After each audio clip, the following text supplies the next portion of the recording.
तो महाराष्ट्र में बीजेपी को लोकसभा चुनाव से पहले एक बड़ा झटका लगा है। जलगांव से बीजेपी सांसद उन्मेष पाटिल आज यूबीटी प्रमुख उद्धव ठाकरे की उपस्थिति में उद्धव गुट में शामिल होंगे।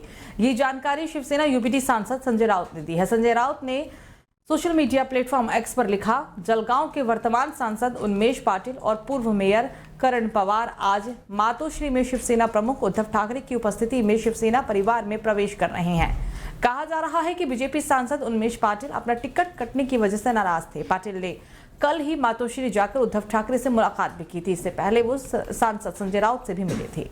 बीजेपी ने जलगांव से मौजूदा सांसद उन्मेष पाटिल की जगह अब स्मिता वाघ को टिकट दिया है। कल उन्मेष पाटिल ने उद्धव ठाकरे से मुलाकात के बाद कहा था कि वो अपना फैसला कल विस्तार से बताएंगे। ये एक तरफ जहां पर टिकट कटने वाले बीजेपी सांसद के शिवसेना ठाकरे गुट में शामिल होने की चर्चा है, तो वहीं दूसरी तरफ एकनाथ खड़से की बीजेपी में एंट्री की भी चर्चा हो रही है। जलगांव जिले की राजनीति में बड़ी हलचल अब देखने को मिल सकती है। तो पूर्व प्रधानमंत्री मनमोहन सिंह 33 साल बाद आज राज्यसभा से रिटायर हो रहे हैं। वे 1991 में सबसे पहली बार असम से राज्यसभा पहुंचे थे और छठी और आखिरी बार वो 2019 में राजस्थान से राज्यसभा सांसद बने। मनमोहन सिंह के रिटायरमेंट पर कांग्रेस अध्यक्ष मल्लिकार्जुन खड़गे ने खत लिखा है। इसमें उन्होंने कहा है कि अब आप सक्रिय राजनीति में नहीं होंगे, लेकिन आपकी आवाज जनता के लिए लगातार उठती रहेगी। संसद को आपके ज्ञान और अनुभव की कमी खलेगी। राज्यसभा से कुल 54 सांसदों का कार्यकाल अप्रैल में खत्म हो रहा है। इनमें से 49 सांसद 2 अप्रैल को सदन से रिटायर हो जाएंगे। मनमोहन सिंह समेत 5 सांसदों का कार्यकाल आज खत्म हो रहा है। इन 54 सांसदों में 9 केंद्रीय मंत्री भी शामिल हैं। मनमोहन सिंह की जगह अब कांग्रेस की पूर्व अध्यक्ष सोनिया गांधी पहली बार राज्यसभा पहुंचेंगी। 20 फरवरी को उन्हें राज्यसभा के लिए निर्विरोध चुना गया था। तो लोकसभा चुनाव के लिए उम्मीदवारों की घोषणा के बाद टिकट पाने वाले कैंडिडेट धुआंधार प्रचार में जुटे हुए हैं। केंद्रीय मंत्री नितिन गडकरी ने अपने संसदीय क्षेत्र नागपुर में एक रोड शो किया। जनता से सीधा जुड़ने के लिए गडकरी का ये रोड शो बहुत ही बड़ा था। इस रोड शो में उनके साथ महाराष्ट्र के डिप्टी सीएम देवेंद्र फडणवीस भी थे। इस रोड शो का एक वीडियो सोशल मीडिया पर वायरल भी हो रहा है। चुनाव प्रचार के दौरान नितिन गडकरी गर्मी से परेशान नजर आए। चिलचिलाती धूप से बचने के लिए गडकरी साहब ने स्प्रिंकलर वाले रथ में रोड शो निकाला और इस रथ में पानी की बौछारें निकल रही थी, जो केंद्रीय मंत्री के आसपास के तापमान को सामान्य रखने में मदद भी कर रही थी। और इसके अलावा हालांकि नितिन गडकरी रोड शो के दौरान चश्मा लगाते हुए भी दिखे। साथ ही वो बीच बीच में कुछ तरल पदार्थ पीते हुए भी नजर आए थे। आपको बता दें कि नितिन गडकरी नागपुर से सांसद हैं। 2019 में उन्होंने नागपुर लोकसभा सीट पर 55.61% वोट हासिल किया था। उन्होंने इस बार के चुनाव में यहां से करीब 5 लाख वोटों के अंतर से जीत दर्ज करने का लक्ष्य रखा है। गडकरी अपने चुनाव प्रचार में तेजी से जुटे हुए हैं। चुनाव प्रचार अभियान के दौरान गडकरी घर घर जाकर बुजुर्गों का आशीर्वाद ले रहे हैं और शहर में रोड शो भी निकाल रहे हैं। उन्होंने ये भी कहा है कि 19 अप्रैल को नागपुर में होने वाली वोटिंग के लिए वो वोट मांगने के लिए शहर में बैनर और पोस्टर का इस्तेमाल नहीं करेंगे, बल्कि घर घर जाकर सीधा वोटर्स से बात करेंगे। तो चलिए खबरों में आगे बढ़ेंगे। ताइवान की राजधानी ताइपे भूकंप के जोरदार झटके से दहल गया। रिक्टर स्केल पर पैमाने पर जो भूकंप की तीव्रता थी वो 7.2 रही।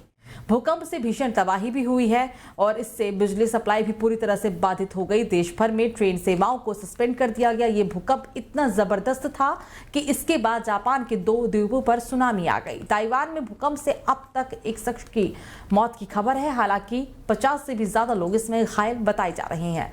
आंकड़े लगातार बढ़ भी सकते हैं। ताइवान के हुआलियन से भूकंप की कई तस्वीरें और वीडियो भी सामने आ चुकी हैं, जिनमें इमारतों को गिरते हुए देखा जा सकता है।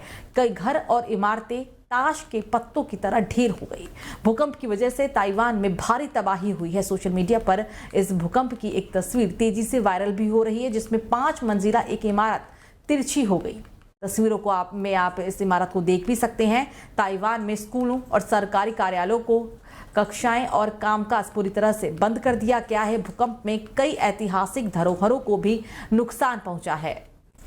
तो इस बीच आपको सबसे बड़ी खबर बता दें कि अब संजय सिंह को यहां पर आज वो जेल से रिहा हो जाएंगे। दरअसल सारी फॉर्मेलिटी पूरी हो चुकी है। राउस एवेन्यू कोर्ट ने जमानत की शर्तें तय की है, कुल 5 ऐसी शर्तें जिसके आधार पर संजय सिंह को जमानत मिली। बड़ी खबर इस वक्त की बता रहे हैं। कल हालांकि सुप्रीम कोर्ट ने उन्हें परमानेंट बेल दे दी थी, लेकिन कुछ फॉर्मेलिटी बची हुई थी। वो फॉर्मेलिटी, अब खबर है कि सारे जो डॉक्यूमेंट्री फॉर्मेलिटी थी वो पूरी हो चुकी है। कुछ ऐसे कुल 5 शर्तें होंगी जिसके आधार पर संजय सिंह आज जेल से बस थोड़ी ही देर में, कुछ ही मिनटों में बाहर हो जाएंगे। एनसीआर छोड़ने पर यात्रा की जानकारी देनी होगी, ये कोर्ट का कहना है। संजय अपनी लोकेशन शेयर भी ऑन रखेंगे, ये राउस एवेन्यू कोर्ट की तरफ से शर्तों में कहा गया। ट्रायल कोर्ट ने संजय सिंह की जमानत की शर्तों को तय किया है। राउस एवेन्यू कोर्ट ने जमानत की शर्तें तय की।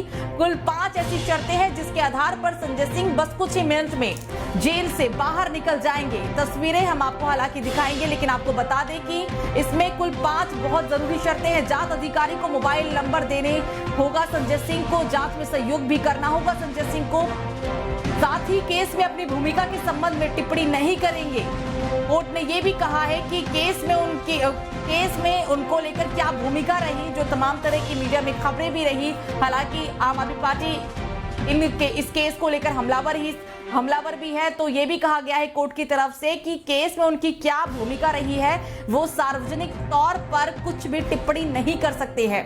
कुल 5 ऐसी शर्तें जिसके आधार पर संजय सिंह को जमानत मिल गई है। हालांकि कल सुप्रीम कोर्ट ने उन्हें जमानत दे दी थी, बस कुछ ही मिनट में वो जेल से बाहर आ जाएंगे। सारी फॉर्मेलिटी पूरी हो चुकी है। संजय सिंह की जमानत की शर्तें तय करते हुए अदालत ने कहा कि वो दिल्ली एनसीआर छोड़कर नहीं जा सकते हैं। अगर किसी स्थिति में दिल्ली एनसीआर छोड़कर जाना पड़े तो उसकी अग्रिम सूचना प्रशासन को संजय सिंह को देनी होगी। अगर वो एनसीआर छोड़ते हैं तो वो अपनी यात्रा के कार्यक्रम को आयोग के साथ साझा भी करेंगे और इसके साथ ही वो अपनी लोकेशन शेयरिंग को हमेशा ऑन भी रखेंगे और उसे आयोग के साथ साझा करेंगे। ये कुल 5 ऐसी शर्तें हैं जिसके आधार पर उन्हें जमानत मिल गई है। राउस एवेन्यू कोर्ट की तरफ से ये 5 शर्तें तय की गई। कुछ ही मिनट में संजय सिंह जेल से बाहर आ जाएंगे।